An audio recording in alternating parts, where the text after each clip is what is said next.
have an itch. I have an itch on my nose. Your nose is blue. Is it? On down and on down. Hi everybody, welcome back to my channel. I'm sorry if you can hear a lisp in my voice. I started doing Smile Direct Club to get my teeth straightened out, and they caused me to have a slight lisp, but I think it's cute. So today I am going to be dyeing my hair blue. I've always wanted to have blue hair, and now that I don't have like an actual like professional job because I've moved to Japan, I figured what better time to do it than now.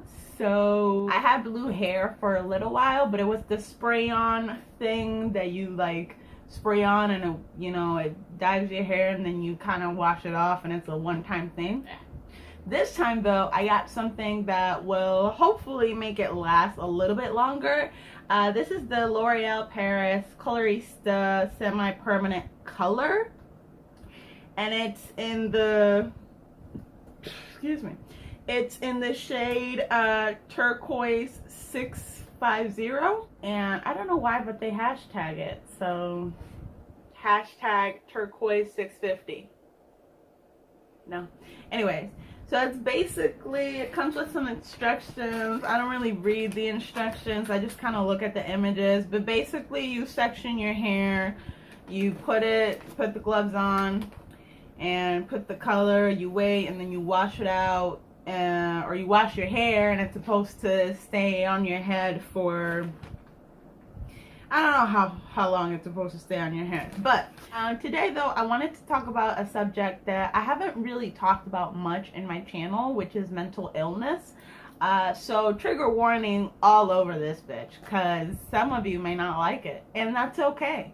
And if you just want to see, you know, what the finished product is of my blue hair, just go ahead and skip through this bitch. It's fine, I'm not gonna be offended. Still go ahead and give me a thumbs up though, because I did give you a trigger warning. I wanted to talk about mental illness, specifically my mental illness. I have been battling depression and anxiety for what seems like an eternity. It started in my preteens though, and I've had a lot of, you know, different courses of medication and treatment and things of that nature, and obviously I can go much more into detail about that at a later date. But I really wanted to talk about how I keep myself in kind of like a positive mind frame and a positive, like, you know, state of mind through all the bullshit that is the world we live in. Woo! Am I the only one that finds like a sense of like liberation from this? No. Oh, I think I'm just gonna wing it. Famous last words.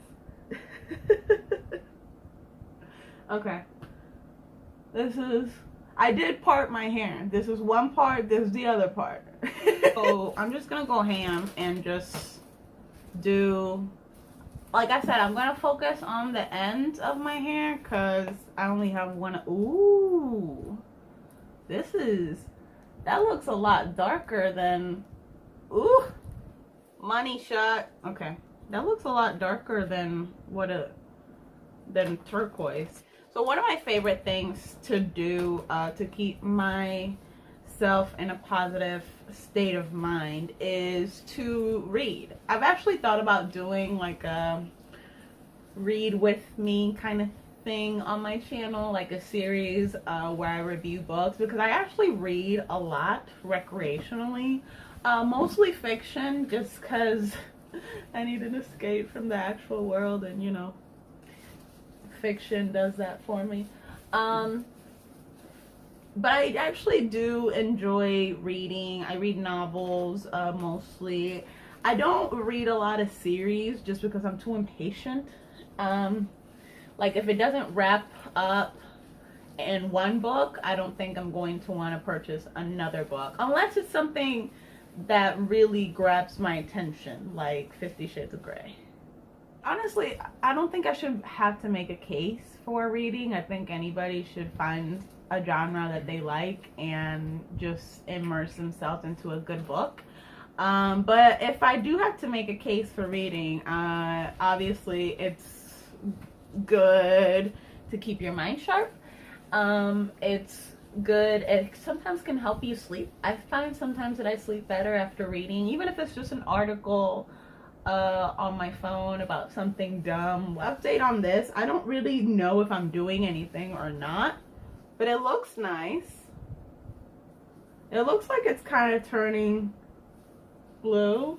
Cameraman, if you look at me with your judgy eyes one more time, I'm going to squirt the rest of this bottle in your face. It looks cute. Obviously, as also some of you may know, I am really passionate about self-care and doing things to kind of help reboot yourself in a physical as well as mental state. So honestly, finding a self-care routine that fits you and fits your interests is so important. I cannot stress this enough. And that can be so simple as just going to bed an hour earlier to get more sleep, drinking more water, which we all need to drink more water, exercising if you're into exercising, I don't know, or doing yoga, or even just watching your favorite, guilty pleasure TV show. It's not really supposed to be like a dark blue, but I don't know. I think it looks okay. So we're gonna switch sides here. Whenever I'm in a rut or kind of just like feeling down or blue or stressed out because, adulthood sucks, I find it so important to go out, even if it's just going out for a walk or going to a friend's house or a family member's house or having people come over to your house. And I mean, maybe your friends are assholes and they don't want to hang out with you. And if that's the case, then why are they even your friends? You know what I mean? Like, and if it looks like shit, don't tell me. Just let me live my best life with my partially dyed blue hair, okay? Just let me be. I think the thing that we have to remember about mental illness is the fact that it looks different on everybody. And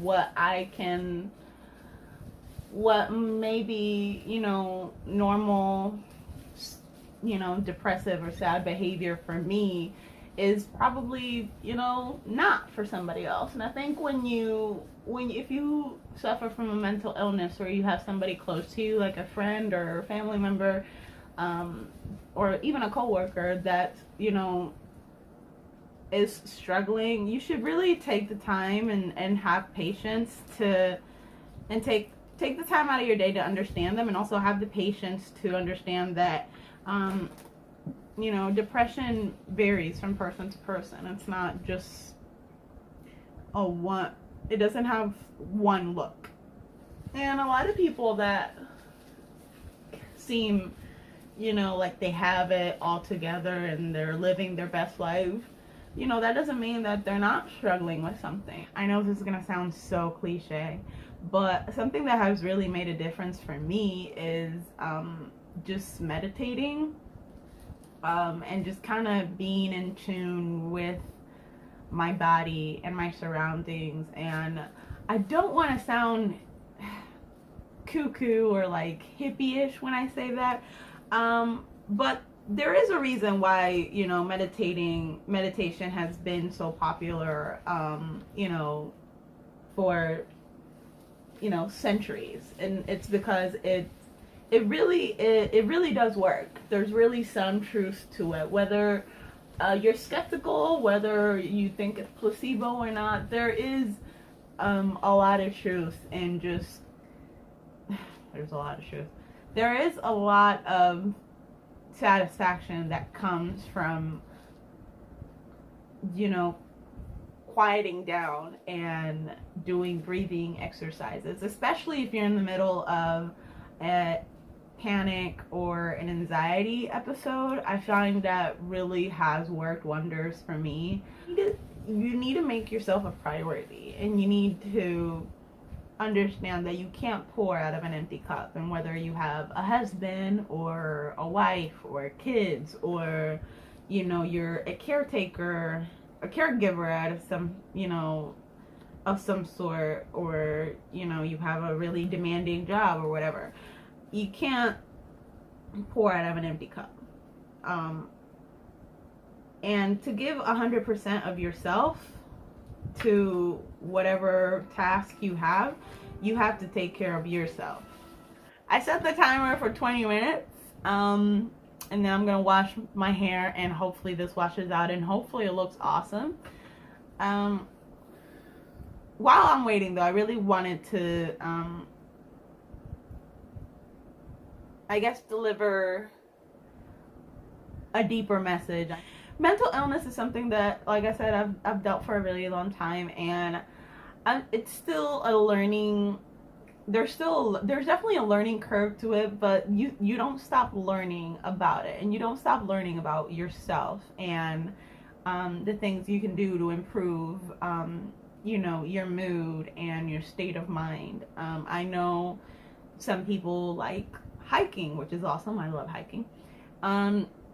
I know some people, like I said, that do exercise and more like high, intense workouts like cardio and things like that I also don't really do. But you never stop learning, and mental illness is something that I feel like it definitely needs to be destigmatized, especially in the Black and Latino community.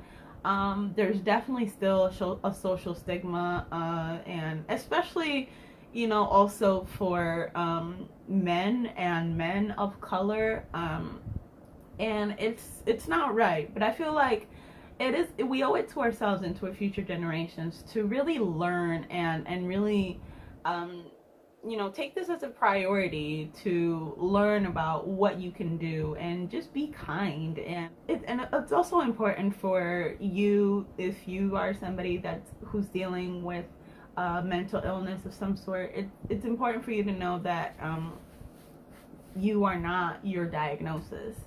And that's something that it took a very long time for me to learn, is that just because I have been diagnosed with MDD, which is moderate depressive disorder, and GAD was a generalized anxiety disorder, that doesn't define me. That's not who I am as a person. It's a part of me. It's something that I'm always going to deal with. It's something that it's always going to be in the back of my head.